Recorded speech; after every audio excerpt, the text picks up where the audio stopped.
Greetings, Golden Bear Nation. On behalf of the Cal Alumni Association and Cal Athletics, we'd like to welcome you to our very first virtual Cal Women's Basketball Hoops Party and Black History Month celebration. My name is Damon Moore, class of '83 and a former Yale leader. I'm currently a member of the Cal Alumni of Los Angeles chapter. I thank CAA for the honor of being your host tonight. Despite difficult circumstances we faced during the pandemic, we are here not only to recognize Black History Month and our Cal Bears, but also to appreciate the value of ongoing dialogue about social justice and who we are after a very tumultuous year. In addition, our event is about sharing a little Cal spirit with you wherever you are in the world. Thank you for joining us. Now, we have an exciting program for you with some very special guests. The evening will also feature a trivia contest with prizes and a surprise from the Cal Band. This hour is gonna go by very fast. We are delighted that you are here. To all who are on Zoom for the very first time, we encourage you to use speaker view instead of gallery view. Now, we're also recording tonight, so if you do not wish to be recorded, you may turn your camera off. With that, we have a very special welcome from a great Golden Bear, the Executive Director of the Cal Alumni Association, Chloe Hewlett. Thank you, Damon, for your dedication to Cal as a leader of the Cal Alumni of Los Angeles chapter. On behalf of all of us at the Cal Alumni Association, CAA, greetings to all of you and welcome to today's first virtual hoops party. Today, we are celebrating Cal Women's Basketball and Black History Month. What a better way to celebrate because women lead the way. I know we all feel overwhelmed right now and progress seems fleeting. But as a child of the civil rights movement, I'm optimistic about the future. I turn to the words of Ida Jackson, a Cal alum from the class of 1922, who founded the first AKA Black sorority chapter in the Western United States at UC Berkeley. And I quote, "I've been a life member of the Alumni Association for years. I don't remember when I joined. I was a member of the association a long time before I took out life membership. It had no program into which a Negro, a Black person, would fit." Well, I'm proud to be the executive director of your Alumni Association as a Black woman. Today, we have multiple programs at CAA for Cal Black students. Last year, we welcomed our largest class of African-American scholars, supported by the efforts of alumni volunteers who reached out to admitted students. Our campus welcomed the most diverse class in more than 40 years. I attended UC Berkeley as an undergraduate and continued through law school. The deep friendships and professional partnerships I developed over the years have a common connection, Cal. One's legacy is the young people they support. Jim and Tai, thank you for your leadership and dedication to our student athletes, especially our Black athletes, during this uncertain time. Coach Smith, you are a true inspiration to all of our athletes. You bring experience, both as a player in the WNBA, experience as a community leader, and as a collegiate coach. Under your guidance, we look forward to seeing more Cal alumni in the WNBA, like our featured guest, Talia Caldwell. Cal community, we appreciate your continued support of Cal Athletics and CAA. Please continue to bring your ideas and energy to us. We are Cal, and we will give our students a full and rewarding UC Berkeley experience as together we rise. Go Bears! Thank you so much, Chloe. We're really glad you could join us. Friends, let's next welcome the hardest working man in the AD biz, Cal Athletics Director, Jim Moulton. Well, Damon, thanks so much. I am so thrilled to be here tonight. And, huge thanks to Chloe.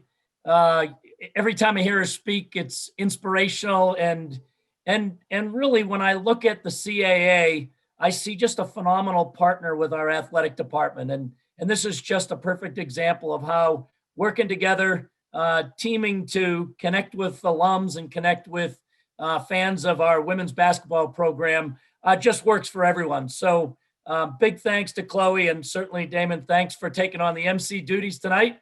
I know there's a lot of pressure when you're the MC, so we have a lot of trust and faith in you delivering. I'm really honored to celebrate women's basketball and Black History Month. And I think it's really appropriate tonight to spend some time with the people that are going to be on tonight. And it really is a phenomenal lineup of folks. And I thought I would start by just sharing a little bit about what's been going on in our athletic department. I get asked all the time, what's happening? What's the COVID doing to, your coaches and your student athletes? And I think it's important for, our fans and alums to know, and certainly our student athletes are living it, but, it's been tough. And I think the thing that has really made me proud is that we've put together this incredible, safe protocol, testing procedures. And we right now have 850 of our student athletes, 30 sports, all on campus, competing and preparing to compete. And it's certainly not like what would normally be happening. Normally, we've got a lot of sports going in the fall, then a lot in the winter, and then the rest in the spring. And right now, every one of our 30 sports are either already competing. This week, I think we have 18 competitions, or we'll be starting in the next couple of weeks. And I could not be prouder of our staff, administrators, our coaches and their staffs, and then most of all, our student athletes, because this has been a challenge, and their commitment, their dedication, really the resilience that our student athletes have shown during the most challenging time of my lifetime has really, really made me proud. And when I look at, the performance of our student athletes, we've got the highest graduation success rate we have ever had in Cal's history, 90%. And we're not done because there's still 10% left, but that is up incredibly from where we were 7 or 8 years ago, and our highest academic progress rates that we've ever had. And every single team is above a 3.0 from the fall. Think about that. Every single team, 850 athletes, they've averaged above a 3.0. And certainly that's not easy with everything that every single one of us and every one of our student athletes has been going through. So nothing short of incredible, and I'm really proud of what they've been able to accomplish. I have to tell you, I've been incredibly proud of Charmin and our women's basketball team especially. This is one of those years where every school is affected differently. For some of the schools in the Pac-12, they've been in their locker rooms and business as usual for the last 5 months. Some of them don't even know there's a pandemic going on for the most part. But at Cal, our teams have not been in their locker rooms. We moved almost 100,000 pounds of weights outside 5 months ago, and we haven't been in our weight room. We haven't been in our dining facilities, in our athletic facilities, and we have done this all to make sure that our student athletes could be safe. And when I look at our women's basketball program, add to that some injuries that have been, injuries that took our student athletes out for the year, some COVID challenges along the way. And I cannot tell you, as I watch them, how proud I am of just the resilience and their ability to overcome adversity. And there's been a lot of adversity. And so I'm proud of Charmin as our leader. I'm proud of our student athletes who continue to follow her leadership and continue to lead within our athletic department. And I'm also really proud of the way they have also used their voices for positive change. And, our two of our women's basketball players started our racial justice council, where they got two student athletes from every team to really help us as an athletic department recognize areas where we can get better. And, I just feel like they've done it in such a positive way. They've motivated, they've mobilized, and there's been some incredible videos by our student athletes and our Black student athletes. And I feel like their growth during this challenging time has really, really made a difference for our department. And I could not be prouder. I'm also excited tonight that you're going to meet Dr. Tai Douglas. He's our newest hire on my senior staff. He's the Associate Athletic Director for Diversity, Equity, Inclusion, and Belonging. And in 6 weeks on the ground, he has absolutely inspired us, especially during Black History Month. And I think when you hear him tonight, you're really going to be impressed with his energy and the excitement he brings, and really how he challenges every one of us in our department to be better, to be more inclusive, to help everyone feel like they belong. And so this is a wonderful time to celebrate both our women's basketball program, Black History Month, and really the direction that we all want to go as we become a place where everyone feels like they can belong. So thanks for everybody on the call tonight. Thanks for joining us. Thanks for everybody behind the scenes that put this on. And as I said earlier, CAA is such a great teammate for us. And Chloe is so supportive in so many ways. And I just am thankful for all that everyone does, and have a great night tonight. Go Bears. Go Bears. And thank you, Jim. Thank you so much for your kind words and for joining us tonight. Our next speaker is Cal women's basketball coach Charmin Smith. Now, she was raised in St. Louis. She has a bachelor's and master's degrees in civil and electrical engineering from Stanford. She played 3 years in the WNBA and was named the 10th women's basketball coach at Cal on June the 21st, 2019. Welcome, Coach Smith. Thank you, Damon. Appreciate it. Happy to be here with all of you. Really appreciate everything that the CAA is doing. And I'll tell you, initially when I was approached about this, there was a lot of talk of, I know you have a game the next day, or, if you could just, maybe we record something in advance or whatever it is. And I said, no, these are my people. Like, we're going to hang out, we're going to talk. And it's really important to me that we have this type of interaction and this type of connection. And I miss, being at the Alumni House with everyone. And I can't wait till we can get back to doing those things. But it's really important to me that we have connection, and just wanted you guys to know that before I get started. In talking about our team, I'll tell you, it's been a challenging year. I mean, it's nothing that I could have ever imagined this experience, and it's not something where me as a coach, or even my players, can pick up the phone and call someone and say, hey, remember when that happened to you? Like, how did you handle it? There's no one who has experienced what we are going through right now. When you talk about a pandemic and 4 season-ending injuries and not being able to, win a game thus far, and isolation and all of the things that we've experienced. There may be another team that has another story. Stanford had to be on the road for however many consecutive games, but there's no one that has our story. And that's what's been, the most challenging thing, is just trying to push through a really difficult time. And I say that for you to really understand the character and the fight and the belief that must be inside of these young women. And I'm really, really proud of how they continue to show up every day and just try to get better and just try to do what I'm asking them to do, and try to support one another each day. And Just a story to go along with it. Ornella is one of our freshmen, and it's been a challenging year for her in terms of, I know how she wants to be performing on the court, and for everyone, it's just been a struggle, and we're talking about what the spring looks like, and she hasn't seen her family in forever, and she's an international student and trying to figure out if we can get her home. And she said, I don't know, coach, I don't know if I want to go home, then I might not be able to make it back. And I want to be able to get back. And what if I can't get back? And I said, well, Ornella, I guess that must mean you really like it here, huh? And she says, honestly, coach, I really love it here.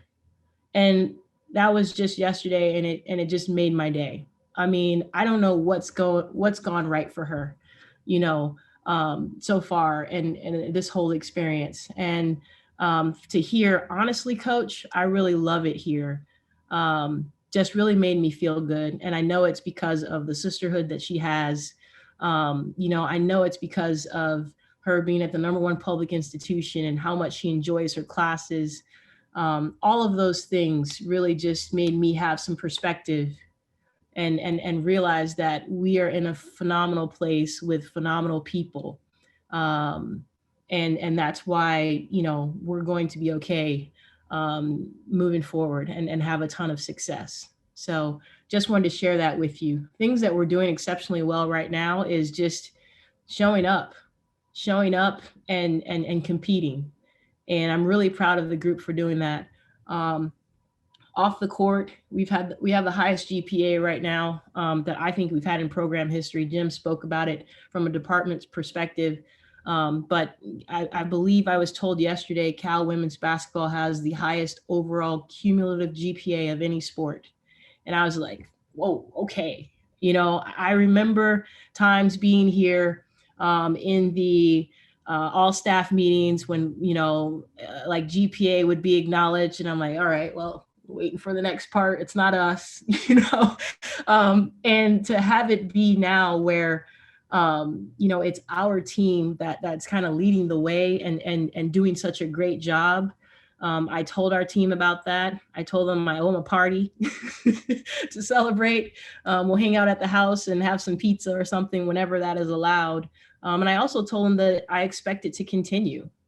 And, this is not just a COVID thing, that we take our studies seriously. And that's really on our efforts in recruiting people who not only are good basketball players, but also understand the value of being here at Cal and what that degree means. So I'm proud of that as well. When we talk about Black History Month, it's been a journey for this team. We've been all in on speaking up and speaking out, even prior to George Floyd. I remember Jim being extremely supportive when my team said they wanted to kneel for the national anthem last season. And this team just always has each other's backs, and they really care. And so when Sierra and Kylin, started the messaging around the Racial Justice Council and really took this on, I knew that it would be something special.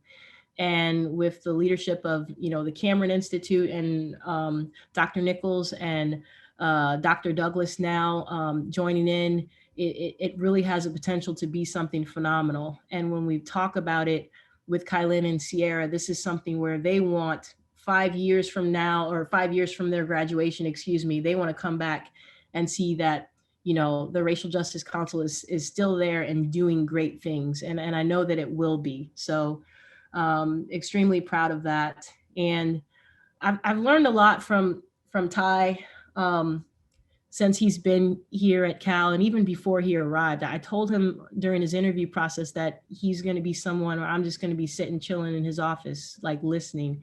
And I can't wait till we can hang out in that way. But he's been extremely inspirational for me. And I have to say, for Tai, it's everything that's gone on in our country, where we stand right now. These conversations are really heavy for me. And Tai sang the Black National Anthem the other day in our meeting, and I had to really like contain myself emotionally, right? Because it's just a really challenging time, and when you open up in that way, like I don't know that I'd be able to stop. So I appreciate that he pushes me in those directions to really be able to feel. Um, and I think we're going to do a lot of wonderful things at this institution surrounding the elevation of people of color with Ty's support and guidance. He reminded me that Black History Month is a month in which we are supposed to not only celebrate the success and honor the contributions of Black people in our country, but also to do an assessment of where we are, how are we doing? And I think that is what's most important, because I think as a nation, we have a long way to go. I think we are a nation that a lot of people are still concerned and focused on their power and would rather preserve their power over justice. And I think that's evident in what we're seeing and how we're handling the events of January 6th. And I hope that you guys will stay tuned and listen to the conversation and hear Tai and Talia speak, because they really they hit some great points and some great messaging on this and where we need to go. And there's just a lot of work to be done with our nation and also within college athletics. And I'm so glad that Jim is on board and doing the work and wants to be a leader in this, and Cal will be. But that's where my mind is when I think of Black history. And Tai also reminded me of a quote that speaks to Black history as being the missing pages of world history, right? There's so much that's omitted, twisted, changed, and we really need to get to the truth of how we got to be where we are and who we are. So I think those things are extremely important. Damon, I want to thank you for all your work in organizing this and leading this. And I wanted to have room for questions if there's time. And if not, then I just appreciate you allowing me to have some space. Sure, go ahead. Folks, you can submit your questions in the chat for Coach Smith. And while we're waiting, I think there were a couple sent in advance. One of them was, what is it like being a Division I head coach as a Black woman? How is that experience for you? And I will say, knowing that I was going to be the first Black head coach of this program, when Jim came to me, it really is, it's like an obligation that I feel to really do a great job. And I think that's part of the dynamics in this country, right? Because history will tell you that oftentimes if a Black person is not successful in a leadership position, they're the last Black person to be hired for a really, really, really long time. And so that's the weight that you feel oftentimes, and I know that we're going to be successful. I know that, right now we're winning in other ways than just the games. Obviously we haven't had success on the court, but we're doing so many phenomenal things in other ways. And I'm proud of that. And I just told the team the other day, when I told them about the GPA, I just said, now just wait until we start winning games too, right? We're walking around this campus like, yes. So it's coming. And I do feel that sense of obligation as a Black female to be exceptional and to help pave the way for the next Black female that wants to say they're deserving of a head coaching job. And I know that I can do that. Jenny, we have enough players. We are down one from what we had before, but we do have enough to play. So we are scheduled to play Arizona tomorrow. All right. Well, thank you very much, Coach Smith. We really appreciate you. We're proud of you. We love you. And we love your fighting team, your young fighting team. We look forward to them being in the NC2A tournament in coming years and really doing us proud. We thank you also for your leadership, these of your outstanding student athletes and being such an important voice for activism on the Berkeley campus. So thanks again, Coach. Our next conversation will take our social justice conversation even deeper. Talia Caldwell, class of 2013, is a former Cal women's basketball and WNBA player. She's a writer and homeless advocate.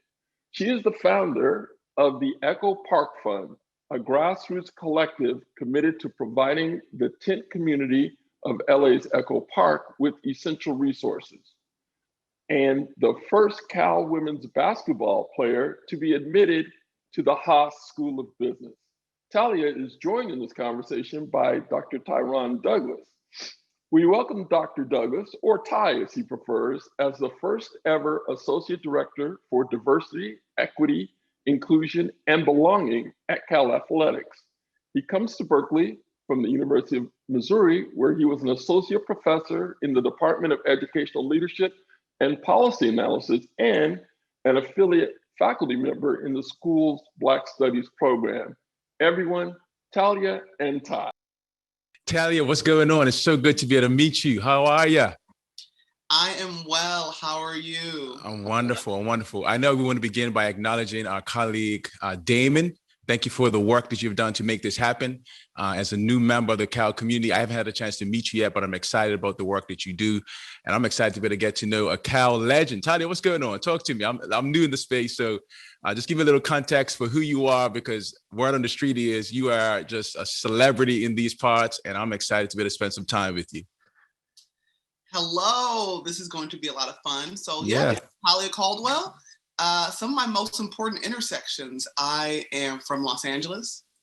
I am a Black woman identifying person. I have played basketball since I was 5 years old. And now I am venturing full time into writing. And I'm just a person who loves people, who loves critically thinking, who loves learning. And I think that you and I both share that. And I think that's what's going to make today's conversation really interesting. Yeah. Well, this is really for us a bit of a getting to know each other, sort of experience. And it's just been cool to just learn a little bit about you. As you know, folks know me as Dr. Tai Douglas. I am the new Associate Athletic Director for Diversity, Equity, Inclusion, and Belonging. That's a mouthful, right? It sounds good. It sounds so. We were like these multi-syllabic words, right? These titles, but really excited to be here. This is one of those times and one of those seasons where it's good to be in the right place at the right time. And I'm excited to be able to meet you and excited about the work that you're doing. Prior to being here, I was an associate professor at the University of Missouri in the Educational Leadership and Policy Analysis Department. So my background has been as an educator, as an activist, as a speaker, as a leader, and just passionate about people of all backgrounds. But I am unapologetically passionate about, in particular, working with and uplifting people who look like you and I and our Black and Brown community. It's just a crazy time in our world, right? And it's just so much that's happened. And it's just one of those seasons where this is the time to really move forward and accelerate our efforts. So I'm honored to spend time with you and excited about what you've already done here at Cal. So, I believe our conversation is really one just grounded in our own identities and journeys, right? And our journey, maybe even to Cal. So I shared a little bit about mine, but maybe why don't you start with just a bit more context about like how you got to Cal, because word on the street is you had options, right? Like this wasn't like the early spot that you had to choose. Right. And then I'll be happy to share mine. Yes, I was blessed that I was put in a lot of good positions early, which I went to my mother, who just always had a vision of excellence for my life and expecting me to be phenomenal and great. And not in terms of, these benchmarks of comparison, or quantitative, types of awards. It was more in terms of living to your fullness. You can. And so it made it very, the norm. Yeah. One of my favorite quotes is, pressure is a privilege. If something is expected of you. Come on. And one of the things that I am really passionate about when it comes to young Black people is putting healthy expectations on them. Yeah, that's good. Because, you know, in a lot of early education, you know, a white counterpart gets a B-. The teacher's like, come on, you could have done better. The Black counterpart gets a, you know, C+, B-. And they're like, that's really good. Like, you are excelling. Because you don't expect them to do more. And already you're planting the seeds that you can only do this, right? I don't expect you to be wonderful. I don't expect you to be able to grasp this. And we internalize that. You know, one of the biggest compliments when you're a player is when your coach is like, I need this from you and I know you can. All of a sudden, like, even if you didn't think you can, all of a sudden, like, I can do that, you know? Yeah, yeah. And, you know, I always tell people, even when, you know, growing up, you know, everyone knows if you grew up in a household that still did corporal punishment, which I did, you know, I got spanked by the belt healthily, you know, I always understood. The belt sucked, but one of the things that was worse is when my mom would say, you know what, more than anything, I'm disappointed in you. That's a tough one. You melt, and it's because expectations. Someone said, I thought you were better. I thought you were something different, and clearly you're not. And all of a sudden you want to prove, no, I am that. I am that what you thought I could be. Yeah. So powerful. Long story short, I grew up around that. Yeah. And, you know, being a young Black kid, dark-skinned Black kid. Come on, say that. Let's make sure you note that. The dark skin. We got the dark skin. We're gonna celebrate that. Absolutely. Born to a fair-skinned mixed race woman in Los Angeles in the north, like what's considered now a hipster area, in the Silver Lake area where I grew up. I was put into Montessori schools where I was encouraged to learn at my own pace. And there wasn't any, you can't learn this yet. You know, I didn't understand that. If I was 5 and I wanted to move on multiplication, they said, all right, go for it. So I was in that background. And then I was also blessed after that to go to Marlboro School for Girls in Hancock Park, one of the best schools in the country. And we're once again, and all my peers were exceptional. And I always tell people when it comes to academics, learning, not even formal, just learning, career, basketball, whatever it might be, faith, social justice groups. I always say, if I'm in a room and I'm the best in that room, I'm in some terrible rooms. I am always the best. Right. I want to be in rooms where I look around and I am inspired, not like comparison. Why am I not that? But I look around, it's like, oh my God, what do you do? And how did you get there? And tell me where you, and why, and oh, thank you for correcting me. And all of these things where you're a sponge, and it's just like, you are unlearning, learning, writing stuff down, absorbing everything, hearing people's stories, and not just their knowledge. That's good. Yeah. You know, one of my best friends and alum, Lasia Clarendon, I remember pushed me a few months ago about, you know, we can get bogged down in academic reading, right? So I want to learn more about trans issues because you know, I'm pretty fluent in, you know, racial and socioeconomics, but I have not done the work. Really learn more about my trans brothers and sisters and their fight. And Lasia was like, yes, it's good that you're doing academic, but also sometimes just read stories. The human side. And that changed so much for me. And, you know, that's the work I've done since. So long story short, my background is being in places where I was expected to be phenomenal. And done with love and with care, and where I was always learning. Love it. I love the intersections between stories. As a former middle school and high school English teacher, you know, I'm a writer, author, and so stories are important. And I love the intersections between, you know, our stories, right? When I listen to you, I hear so many things. I couldn't just listen. I just started to write down some notes, and I was thinking about, you know, you mentioned expectations, right? You also mentioned your mother, which I'm blessed to have an amazing mother and an amazing dad in my life. It's, you know, it's funny you mentioned the belt, and there wasn't a whole lot of time out in my world as well. So, you know, so we understand that. I'm not sure whether she talked to me about the whole you disappointed me. I think I knew that by the swiftness of the, you know, that she was Serena and Venus before her time. You know what I mean? But it was love, and she loved on me. My parents loved on me in a way that created expectations from the beginning. So like you, I've always been around Black excellence. You can tell from my accent. I'm not from, these, these parts necessarily, but I am, right? So when I talk about being a border crossing brother, it's funny, but I was born and raised in Bermuda. My mom was actually a 19-year-old college freshman when she got pregnant with me, and she chose to keep me, like literally. She had to make a decision between a degree in me or a degree in nursing, and she chose me. And so when I think about even like this season of like movements and activism, like I've been an activist from the womb. Like she felt me move for the very first time at the abortion clinic, and decided she couldn't do it, right? And that's with all due respect to the different journeys of people who are watching, because I know that there are a lot of women who choose to go through with an abortion. I have no judgment as relates to that, because most people who stand up with picket signs, even outside of different clinics and the like, have never walked in the shoes of a young woman who has to make that type of choice. And so I'm an advocate for women and mothers in particular. And so to see the journey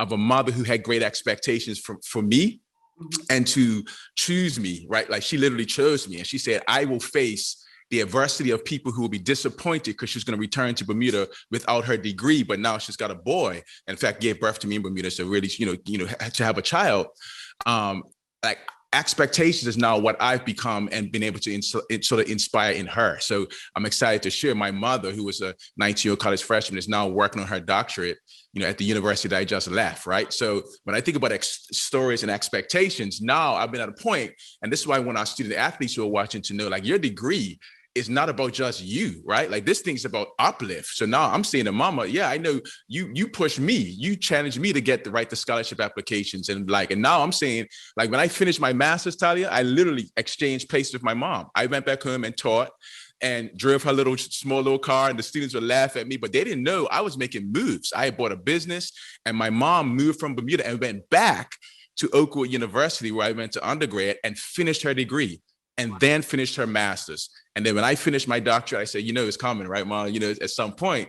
And about 2 years ago, she commenced hers, right? So when we talk about like uplift and journeys and stories and expectations, it's multi-generational. And I think that's the power of even the season that we're in. Like we're in a season that, Dr. King and Malcolm X and leaders even before then, they wished that they had phones that could have recorded the things that have been seen in our generation, to be able to give evidence to and voice to the oppression and pain of our people. And so I'm really excited about like the opportunity that we have in this moment to stand on the shoulders of ancestors like your mother, who had high expectations, and my mother, and their mothers and grandfathers and the like before. So in short, born and raised in Bermuda. My biological father was from St. Louis. Crazy, right? So then I end up going back and being a professor in the very state where my father's from. Come on, 40 years later. Come on, like, what I'm saying? So it's been a real journey. Like, so for me, I'm a person, I'm not afraid to run away from explicit conversations about race, because I understand that there's some things that even come with the accoutrements of this fancy accent, right? So people, when they think, Dr. Douglas or Tai from the English sounding, European sounding accent, I get treated very differently than when I got pulled over by the police and they thought I was Tai from Fayetteville. Right. So we have to have those conversations, like, because there are nuances about accent and what that means, right? Or what that associates you with, and even the complexity of our Black skin, right? Yeah. What I'm saying? So when you say a dark skinned sister, I'm like, I'm got love for the dark skinned sisters. My mom was dark skinned. I've been dark skinned all my life. And that was before Morris Chestnut and Tai Douglas made it, sexy. It was tough for the brothers. Yeah. Light skinned brothers were here back in the day when I was coming through. So it's our time now. So I celebrate you and your amazing, beautiful, not just journey, but your skin. Like the skin that you're in. So thank you for sharing your story and for standing on the shoulders of amazing mothers like yours and mine. And for context, really quick, because I know we're saying things that are very matter of fact to us. Yeah. The reason why the skin color thing is an issue. I'm not gonna stop and go on the whole research, but take your time, go down the journey of what colorism looks like between Black communities and how it even shows up. Absolutely. White institutions in Hollywood, in terms of, all right, we have diversity, and then every Black person we're around looks like this. So when we're talking about these intersections of our skin, that's why we're saying it. Who looks threatening? Who doesn't look threatening? who looks strong, who looks more normal, all of those things, you know. Yeah. So that's why we bring that up. And shout out Charmin, St. Louis, Connecticut. You already know, another a fellow border crossing sister with the dark skin. I love it. And I think the other thing to add too, is that when we talk about, so sometimes I think people wrestle, okay, like why are we talking about like Black, white, and like what about everybody else? And everybody else is included in that. But I think one of the things that's important is that historically, like, you know, Black has been the antithesis or the opposite, the bookend of whiteness, or what it means to be white, what it means to be supposedly fully human, right? And so if you're dark skinned, then you are on the very edges of that. And so there are tensions around, you know, not just our skin complexion, but what it means to be fully human. And I think that's something that, you know, as we have these conversations, a mixed company, like I know we're talking to many of our white brothers and sisters, we have these conversations. I know, Talia, you're with me on this. You know, we're not having these conversations from a deficit-based perspective. Like you and I, we didn't grow up in a context where we ever felt inferior necessarily, at least early on, right? I know your mom was very intentional about exposing you to, you know, books and things that let you know that no one was above you, right? But we do have a society that frankly there's a context where there is a hierarchy. And I know people may disagree, but I think that's what shifted when the world watched a police officer have his knee on the neck of a Black man for 8 minutes and 46 seconds. I mean, there was a crystallization of, I think, what many of us have experienced and been trying to say systematically for a very long time. What do you think? Yes, it was a very stark visual. And, you know, I like to placate to the logic of people in the face of basic human wrong, like someone losing a life, who want to bring up lazy academic stuff like devil's advocate, right? Number one, let's just talk about having empathy. Someone loses their life, no matter how it happened.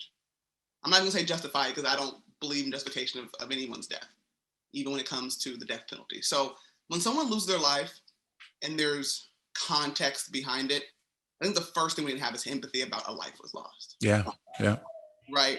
So before we even get to any arguments about how things happen, we need to start there. And I think that would solve probably a good beginning portion of what we're dealing with. You know, I had, so this past fall 2019, I came back and helped out with Takia Jackson, the director of African American Student Development over at the Fannie Lou Hamer Center. Also, if you do not know, a giant like Fannie Lou Hamer, because a lot of civil rights is through the lens of patriarchy and only men. Please, another say that. Come on, explain that. Yeah. Fannie Lou Hamer Center is on campus, right next to, which will no longer be called Barrows because of those white supremacy implications. Please donate to the Fannie Lou Hamer Center. They do amazing one-on-one work with Black students. So if you want to call to action, donate to Cal's Fannie Lou Hamer Black Resource Center. But I was there fall 2019, and the freshmen who live on there's a floor in one of the buildings called Afro Floor, and it's for people who happen to want to live around people who look like them, because we are less than 3% on this campus. And a lot of times people from all over, people who've never lived with Black people who have white parents and are Black, just want to know more. And part of that program, you have to also take a freshman seminar class every Wednesday. So I would help co-teach that. And one of the young students, he's mixed race, and he was talking about how sometimes we get caught up on like the color thing, when at the end of the day, murder is murder. And I told him the first thing you learn about being a Black adult is there is no such thing as all things being equal. And I told him how the law works. You know, my aunt is a lawyer. She told me early, it's about what you can prove, and even how you defend certain things. So when we talk about law, we can't even agree that a knee on that man's neck was murder, because there's a whole litany of stuff you can have. You can have manslaughter, you can have self-defense, you can have all of this. So we're not even at a place where all things being equal, where like Kyle Rittenhouse did not commit murder, apparently to a lot of people, you know, right? That cop did not commit murder. You know, George Zimmerman did not commit murder. But if the role was reversed, that Black person would have committed murder. There's no gray area. So I think what a lot of people realized when they saw that video, which, by the way, happened on my birthday. May 25th, that happened on my birthday. my 29th birthday in the middle of the pandemic. So you can guess how my day was and my Yeah. We got to a point where I had to back out of conversation, like I told you a couple of days ago, of not even arguing semantics, because we don't even agree that that is wrong. Wow. We're in a country where we can't even get into the deep philosophical questions about crime and law and all of this, blah, blah, blah, blah, all this academic BS jargon, because we cannot get people in the room and say that was murder. At that point, call me in 20 years and we can agree upon that. Before that, I'm not going to have this discussion with you because we can't even agree that that was wrong or that was murder. And that's basic one-on-one, like when you're rearing a child. And that's where we are right now. So a lot of my Black mental health is checking out of that conversation because we can't even agree upon that. Wow. Yeah, that's powerful. You said a lot. You know, one of the things that came to my mind as you were sharing is the power of narratives, which we've already discussed in one way as relates to our own stories. But I think, like, so in my work, I talk about like not just doing research, but doing what I call me-search. And I want to encourage those who are watching to do some me-search, right? To really think about your journey and your stories. And you know, there's some realities that I think most people, many people have not understood. And let me say this, because I think this is important, right? As a Black man, there were things I had to learn and unlearn, even about race and racism and the history of this country. So, you know, the reality that, you know, before Black people could own property, we had to stop being property. Like, just thinking about like that process and property ownership. When you think about equity, when you think about, you know, most people's nest eggs are in like the values of their homes, right? Like to own property is like a major linchpin of this country. And yet Black people were first property. So they had to first get to the point of being fully human in the eyes of the systems and structures before they could even own property. And then when you think about the fact that, you know, the injustices like redlining and blockbusting, if folks haven't looked that up, like there were federal policies that undermined the housing values of Black and brown families, right? And so like that impacts the school districts or the funding for schools, which then explains why some schools are underfunded and others are not. And so, you know, I know many people wrestle with, you know, understanding systematic oppression and those things, and it can seem very complex, but I like to describe it this way, because I think, you know, we can sort of make it feel very distant, or we can always think about it in a very personal way in this regard. You know, when you think about language like whiteness or white supremacy, which is a term that scares people. And I know we haven't met, so this is a conversation of love. I'm not thinking about individuals in hoods necessarily. I'm thinking about the ethos, the ugliness of what those individuals believe and represent that has been inside of the systems and structures of the country. Right. And that's a different way of thinking about it, because I think a lot of folks in my work, as I work for a number of individuals, many of whom, most of whom are white, is that there's this fear or concern of feeling like, well, man, am I personally responsible when you didn't have slaves? No, you didn't. But there's a system and a structure that has been constructed that has impacted the opportunities that one has had and others haven't. And so when I think about what Brian Stevenson, who's the author of the book Just Mercy, and he has an organization that you may want to look into, a nonprofit. And he said something that was really powerful for me as it relates to narratives. He talked about how the North won the Civil War, but the South won the narrative war. And the narrative was really that effectively Black people were less than human. And so that continues to undergird what we've seen in this country, where many people are desensitized, and they'll talk about flying off to other places to do mission trips and to help people of color in other spaces, but have been conditioned to walk across African-American communities right next door because supposedly those individuals didn't do what was necessary to pull themselves up by the bootstraps. That's a narrative war. And I think that's why the narrative has to be shifted. And that's why I think people like you and I in these conversations, as being border crossers, right, I can say, listen, I was born and raised in Bermuda, but would I have been a professor at the University of Missouri in my father's state if I had gone to the same school district that Michael Brown went to, which is the school district I should have gone to? Right. Those are the questions that push us to begin to ask real questions of systems and structures and ourselves, and to begin to see people as fully human. I think that moment where we saw George Floyd, for many people was an awakening, but for many of us, others, it was really confirmation or even just a reminder of what we've known for a very, very, very long time. What do you think? Yeah, I mean, you said it perfectly. It was a painful reminder, because we also got to remember a lot of this becomes trauma porn. Yeah. And it was a reminder that, like, I didn't need. Yeah. I know that. You know, right. I have friends Black male friends with Yale degrees who have been thrown on the hoods of their car with a gun barrel in the back of their head. I've been knowing that since I was a child. Yeah. So this isn't new. And so being sensitive to where people's journey is and not reliving trauma and instead doing your work in silence with humility. Yeah. And one of the things kind of we need to wrap up that I want people to realize when we talk about, white supremacy and how it's not an individual thing, because the first thing you learn about white supremacy is it's holding all of us captive. Mm-hmm. Most people in America, the idea of white is not real. You're Polish, you're Irish, you're Scottish. Beautiful tradition that we need to celebrate. I love diversity. I want everyone to be who they are. I want someone to be Nigerian. I want you to be Thai. I want you to be Cambodian, and everyone has the right to live, right? No one above anyone.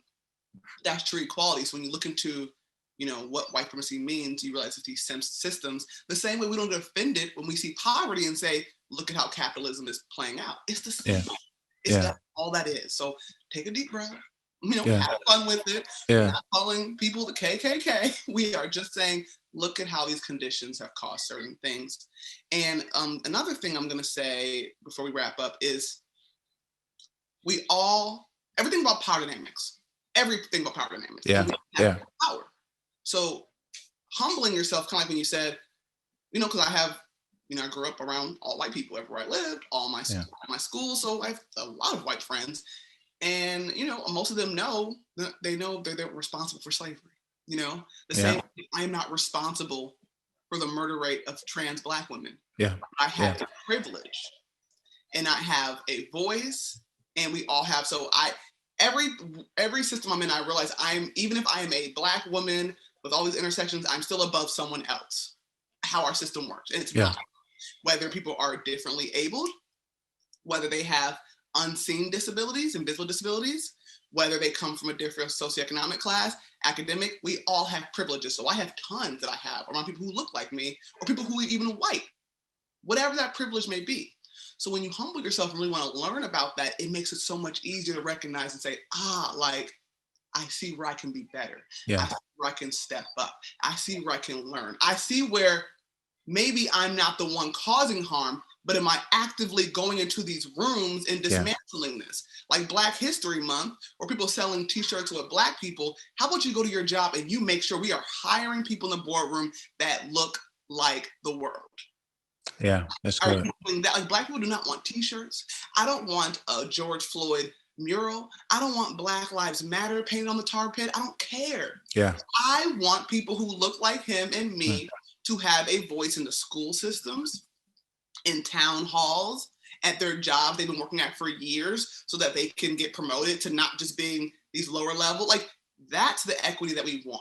That's true equity. So these are my last words, because I believe in direct call to actions. Learn the same way I said, I'm in it with you. For me, I am deeply learning about trans issues, gender, things that I have no clue on, that I'm ignorant, right? I've offended people unconsciously, but it's still wrong. So I need to be better. I need to fight vigorously. That's mine.